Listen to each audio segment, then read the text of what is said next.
Hi, my name's Laura. I work for the Detroit Zoological Society. Today for March's Reading Month, I'm reading And Tango Makes Three by Justin Richardson and Peter Parnell, illustrated by Henry Cole. In the middle of New York City, there's a great big park called Central Park. Children love to play there. It has a toy boat pond where they can sail their boats. It has a carousel to ride on in the summer and an ice rink to skate on in the winter. Best of all, it has its very own zoo. Every day, families of all kinds go to visit the animals that live there.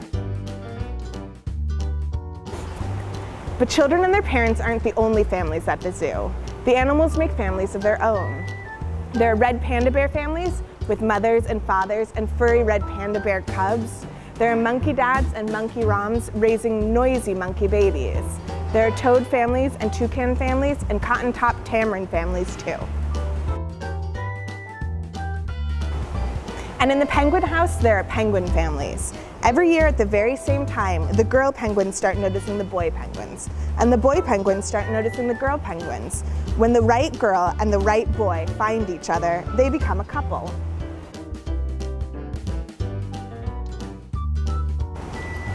Two penguins in the penguin house were a little bit different. One was named Roy, and the other was named Silo. Roy and Silo were both boys, but they did everything together. They bowed to each other and walked together. They sang to each other and swam together. Wherever Roy went, Silo went too. They didn't spend much time with girl penguins, and the girl penguins didn't spend much time with them. Instead, Roy and Silo wound their necks around each other. Their keeper, Mr. Gramsci, noticed the two penguins together and thought to himself, they must be in love.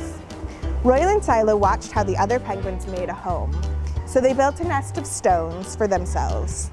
Every night, Roy and Silo slept there together, just like the other penguin couples.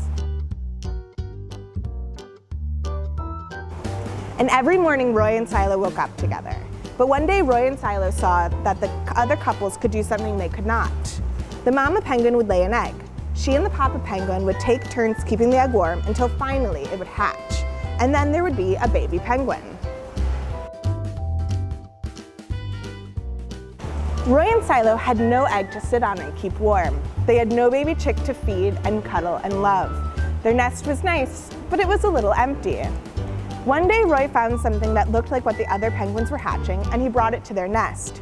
It was only a rock, but Silo carefully sat on it, and sat, and sat. When Silo got sleepy, he slept, and when Silo was done sleeping and sitting, he swam and Roy sat. Day after day, Silo and Roy sat on the rock, but nothing happened. Then Mr. Gramsci got an idea. He found an egg that needed to be cared for, and he brought it to Roy and Silo's nest. Roy and Silo knew just what to do. They moved the egg to the center of their nest. Every day they turned it, so each side stayed warm. Some days Roy sat while Silo went for food. Other days it was Silo's turn to take care of their egg. They sat in the morning and they sat at night. They sat through lunchtime and swim time and supper. They sat at the beginning of the month and they sat at the end of the month. And they sat all of the days in between. Until one day they heard a sound coming from inside their egg. Peep, peep, peep, peep, it said. Roy and Silo called back, squawk, squawk. Peep, peep, answered the egg. Suddenly, a tiny hole appeared in the eggshell, and then, crack! Out came their very own baby. She had fuzzy white feathers and a funny black beak. Now Roy and Silo were fathers. We'll call her Tango, Mr. Gramsci decided, because it takes two to make a tango. Roy and Silo taught Tango how to sing for them when she was hungry. They fed her food from their beaks. They snuggled her in their nest at night. Tango was the very first penguin in the zoo to have two daddies. Soon Tango grew strong enough to leave the nest. Roy and Silo took her for a swim, just like all the other penguin families. And all the children who came to the zoo could see Tango and her two fathers playing in the penguin house with the other penguins. Hooray, Roy! Hooray, Silo! Welcome, Tango, they cheered. At night, the three penguins returned to their nest. They snuggled together, and like all the other penguins in the penguin house, and all the other animals in the zoo, and all the families in the big city around them, they went to sleep.